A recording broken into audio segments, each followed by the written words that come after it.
Morning.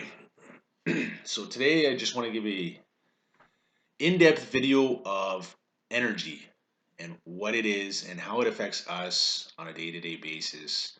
Sources of external energy, our own internal energy, and a bit of a background about me myself so that you have a general understanding of what and where I come from. So I'm an elevator mechanic by trade. I've been doing that for 6 years. Recently, I just quit my job to try and pursue my dreams, which is helping people. So I opened up this company, and I'm trying to do daily talks on Instagram and Facebook, and this is really to contribute to my goal, which is to help a vast amount of people achieve what they want. I regularly volunteer at a nursing home feeding the sick and elderly who necessarily can't feed themselves. And I volunteered with St. John Ambulance in the past, and both these volunteer positions has enabled me to gain a person's trust very quickly. When I'm providing first aid care for somebody, I have to establish that trust connection near instantaneously to calm them down. So that was a huge life skill for me, and that's done through eye contact, confident tones of voice and body language, really telling them what they want to hear and what they have to hear, even if they don't like it. But if you say it in a confident tone, they'll get the message that it's in their best interest that you have to do what you have to do for them. Okay, so back to energy. Being an elevator mechanic, I really seen the practical application of electricity in itself and other energy sources like gravity and counterbalancing, as well as stored mechanical energy. So I really had a um, wide variety of the different types of energy, hydraulic energy as well, for example, mechanical energy. So my father is an electrician, and with that, I have access to knowledge and experience about electricity in itself. Because as we continue on in this video, we're going to learn a bit about electricity and physics and quantum physics.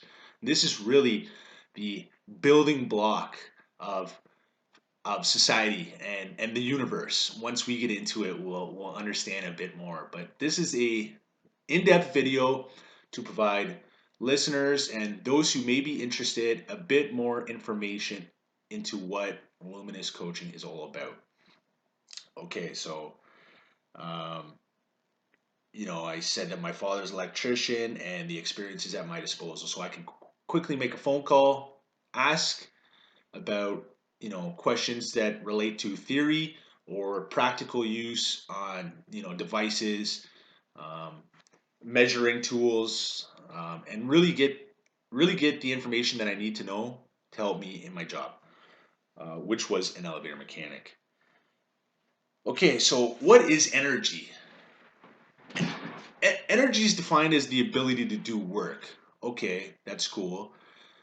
There's all different types of energy that we know of out there. There's electrical energy, there's solar energy, there's wind energy, there's hydraulic energy, there's stored mechanical energy, there's chemical energy, there's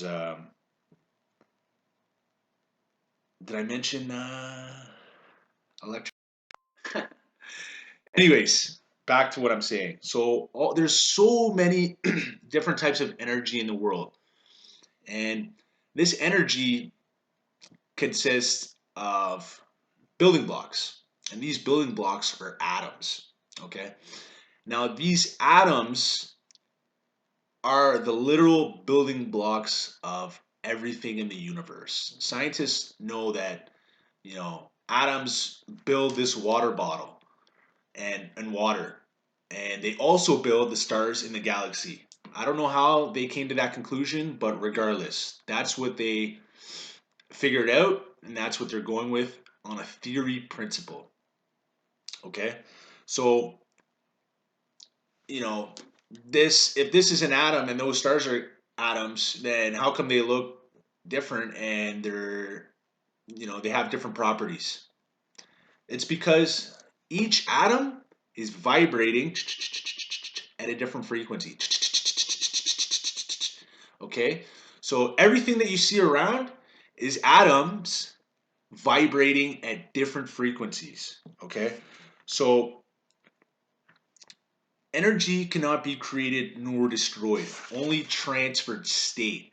So that means that, for this water to turn to steam, it's not going anywhere. This amount of water, this specific amount of water, is actually going to turn to steam, and it's going to be in direct proportion. You're going to get the exact same amount of water as you are steam. There might be some couple of droplets that don't end up turning to steam, but regardless, that's something that we have to touch on here.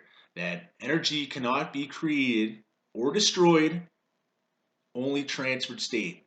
You know, Recently my mother passed away. It was about 5 years ago. And one of the things that helped me um, get over that was that statement right there. The energy cannot be created nor destroyed, only transferred state. I just thought I'd share that with you to, give an understanding of how these statements can be applied to different situations in our lives. Energy can create heat and cold, and the lack of energy can create heat and cold. This is evident in electricity. So with atoms, you have a proton, an electron. You also have a neutron. Okay, so these small particles make up an atom in themselves. So that's something we should know. And the electron is the smallest particle known to man. I believe it's right around the same size as a radio wave. Now, this energy can pass through physical matter. Okay, so radio waves, when you're on a telephone and you're in a basement and you can still get signal somehow, because the signal, the energy, is passing through matter. I've done some research onto what is matter in quantum physics and string theory and holes and stuff like that, and that may be one of the reasons as to why it can pass through matter. But for this video here, we will say that the smallest particle is the electron. Okay, sorry, this is my first video, so I hope the message gets across clearly. But there's another type of energy that we tend to forget, and that's money. Money is a type of energy. The super rich use their mental ability to acquire money. Now that's done through planning, that's done through strategizing, that's done through a whole bunch of different ways. But for the regular person, money is a byproduct of physical energy. That means that you have to get up and go to work and you get a paycheck. So money is a byproduct of energy, let's say.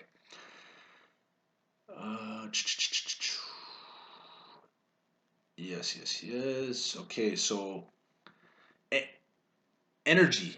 Okay, so it can change the state of matter. If there's a bunch of energy going here, heat, let's say, it's going to turn this to steam. So much energy can change the state of matter. That's a very important topic that we can touch on. There's actually a great movie out there, and it's called What the Bleep Do We Know? And it's about uh, a monk.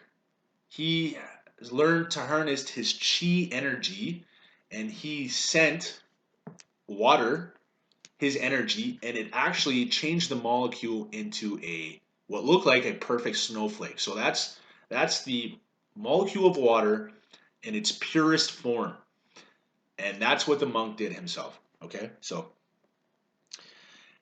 with the chi energy and it being all around us, it is all around us. There's plenty of books out there that say, you know what, there is the force field, there is, you know, energy all around us. This empty space right here is actually filled with atoms. Just because we can't see it, hear it, smell it, or taste it doesn't mean it's not there. And that's with electricity in itself. You can't see electricity on a wire through, like, you can't see it running through the wire. When you flick the switch on that the light goes on, boom, okay, so there's power there. Good to know. There are devices that you can measure it so you don't get electrocuted, but the point I'm trying to make is you cannot see it, you cannot hear it, you cannot taste it, you cannot smell it, but it's there. Whether you believe in it or not is irrelevant. It still applies, just like gravity. If you don't believe in gravity, you know you can't jump and levitate. It applies regardless of your belief level. Music is also a type of energy that makes us feel a certain way. I listen to classical music regularly, and it just gives feelings. That's just energy, and we're interpreting that, and we get a feeling in return, a byproduct. The feeling is a byproduct, essentially. Okay, and there's something also at I really think that needs to get mentioned, and that's that energy is met with resistance sometimes. Okay, so how does that apply? Okay, so in electricity, you can get resistance by a few ways. If you have a ton of power going through a small conductor, there's just not enough room to harness all that power. So that's going to be met with resistance. You could also have a tiny bit of electricity running through a big conductor because it has all the ability to spread out. That is also creating resistance. So resistance is something that is synonymous basically with energy. And once you learn how to harness the resistance, then you can manipulate the energy even better. Okay? So now this leads to my the most important topic of all, really, is the internal energy. What energy do we have? Okay? So we have thought energy, we have emotions, which is essentially energy in motion, and then we have like love energy, which is transcending if you really practice it and live it on a day-to-day basis. And perhaps down the line, that will be a video on love itself, because love is such an important topic. We were created out of love, right? So that's a topic that really needs a video in itself. Okay, so back to what I'm saying. Einstein and Edison, the great Albert Einstein and the genius inventor Thomas Edison, both concluded that the brain is a transmitter and a receiver of energy. So that means that, we output energy and we input energy, based on our thoughts. Okay, so I want to give you also a bit of, a personal story. I was overweight at one point, and I was almost 300 pounds. Now, you can't really tell right now because the camera adds about, what, 20 pounds or something like that. But, I was overweight. I was almost 300 pounds. The excess fat that I had on me was reserve energy. We all have reserve energy. We have access to energy that we don't even know that we have access to. There's a saying, you don't know what you don't know. Okay, so that excess fat was reserve energy. I kept eating, but would you put gas into a car with a full tank already? No, you wouldn't. Number one, it won't allow you just physically, but our bodies are different, how they digest. I'm not a licensed healthcare practitioner, but I am somebody who was overweight and who lost the weight, over 110 pounds to be exact. So I have some experience. And, you know, whether you like what I say or you don't, I'm doing this to benefit you. So if you can make use of this and you can trust me and you can say, okay, how can I apply this energy principle in my day-to-day life? That's really what I want. And this is the building block. So we have to start here to build upwards, to increase our knowledge, to increase our awareness. And, this will in turn, hopefully, help us become conscious and aware of our surroundings and what we can pick and point out, which is energy, and how we can use that and manipulate it to our best advantage. Okay, so when we eat food, obviously, our body needs energy, and that food transfers states into us, right? So the more healthier foods you eat, remember it's vibrating at a specific frequency, right? And if it's organic, if it's healthy, it's from the earth, you're getting a natural frequency, okay? Like you're ingesting natural frequency into your body, which you are organic matter, so your natural frequency as well, right? So this is very important. It all kind of jives in with one another, and it's incredibly important to eat healthy and to have a healthy lifestyle. So we have a body energy field that I mentioned earlier. So this body energy field can help us really understand our effect on ourselves and on others. When you see somebody walking down the street, whether you know it or not, you made an assumption or a judgment about that person. Now, why is that? What you may not know is that you may register that person's aura, but you just may not see it.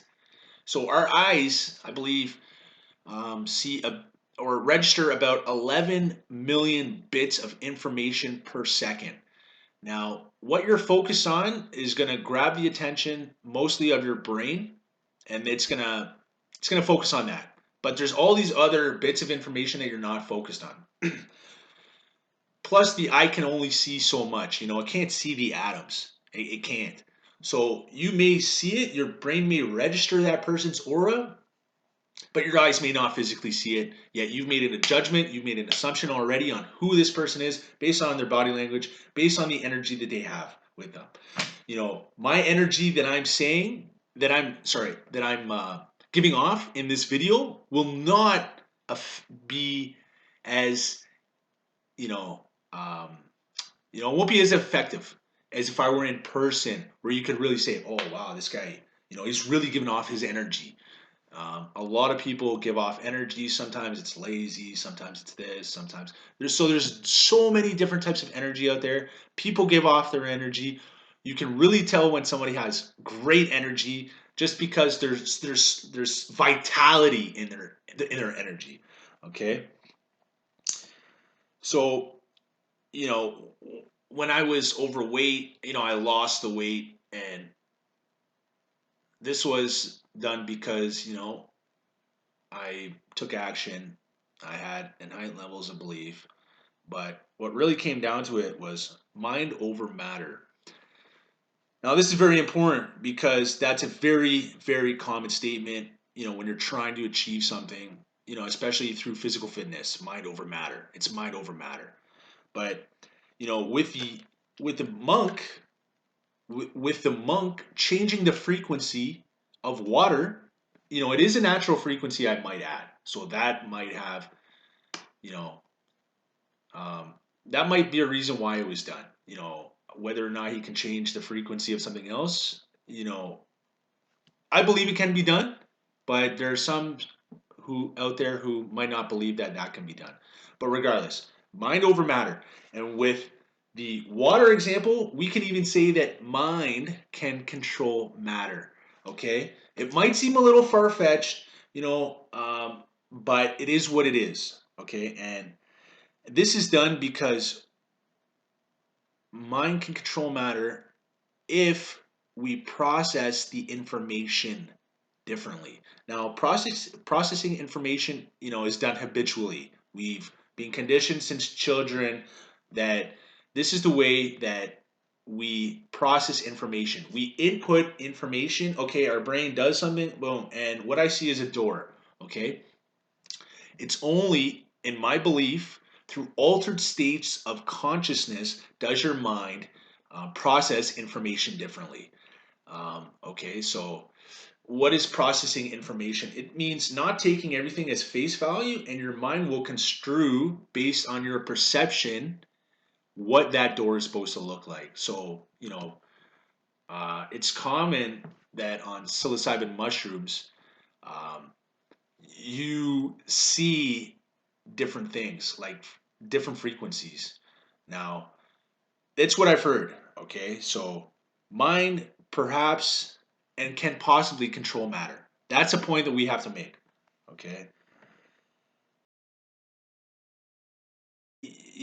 thoughts control, or thoughts become things.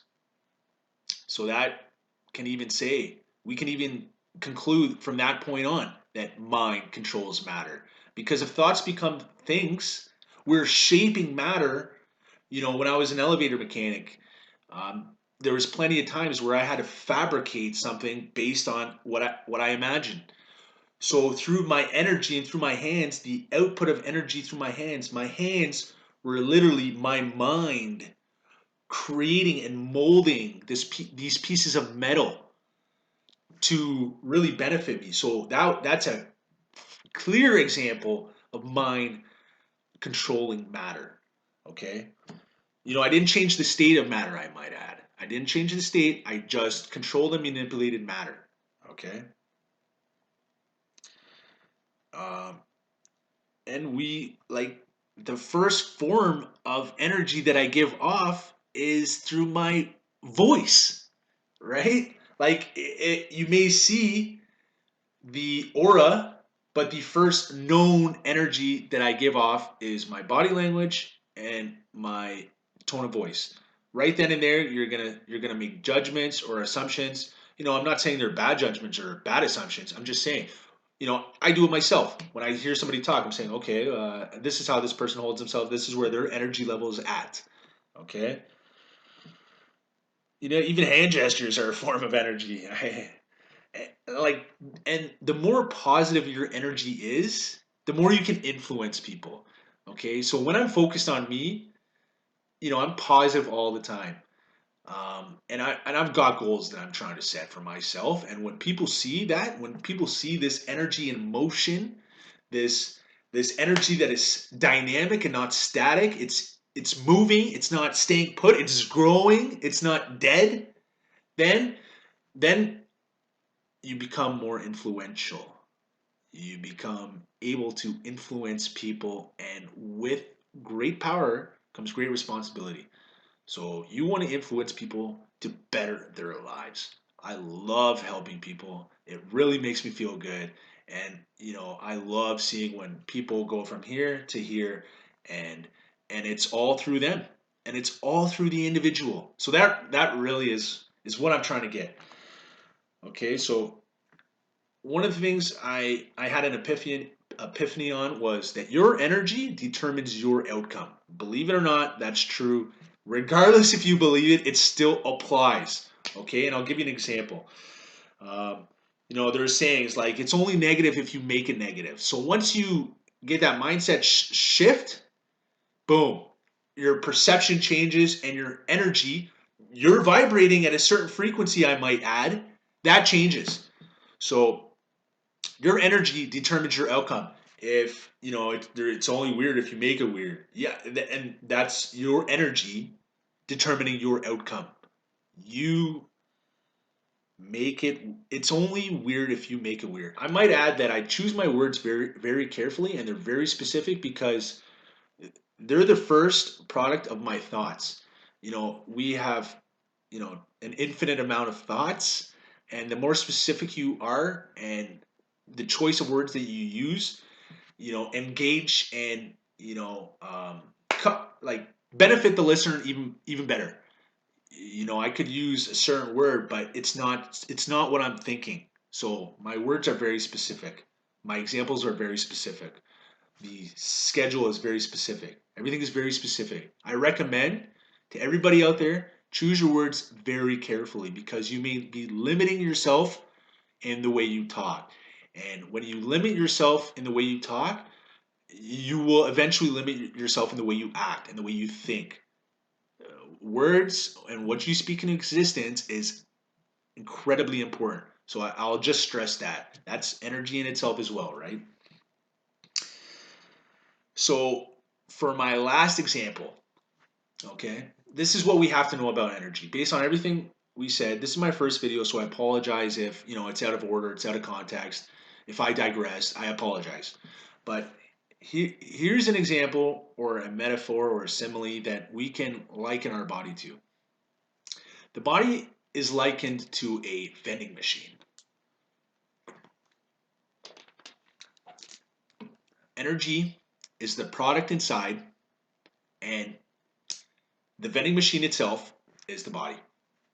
Okay, so you're sending out products based on what you call upon. Yeah, there's a bag of chips on the top row. I'm gonna call it. Boom, bag comes. Yeah, okay. That's like your energy. What you want to have is you want to have high positive energy turnover that's constantly getting used. Okay, and this is because the more energy that's being used will come back.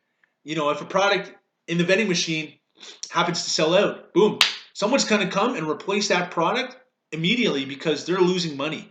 So we're sending out this energy and we're getting it back. Okay. Now it can be met with resistance. The resistance is doubt, no belief. You're constantly thinking of it, which means you doubt it. Okay. Now in the vending machine, that's like the product's almost there, and then boom, the thing stops, and it stops. So it's holding up all that excess energy or product from coming through. This is incredibly important that you understand. You know, like I said, the body and energy is like a vending machine with product inside. You can call upon the product and you can get it. Just like you can call upon your energy and get it. And the more product that you have, the higher energy turnover you have, the more you're going to make use of it, and the more it's going to become common. So yeah, that's my first video. I hope you liked it. I hope, number one, it's informative. Understand your energy, monitor your feelings, monitor your emotions, monitor your thoughts, monitor your energy, your body language. If you're standing up straight, and you look composed and you walk with purpose, that's energy saying to everybody, you're confident, you're going to kill it. So I'll end the video here. Remember, energy surrounds us, it binds us, it is us. We are energy.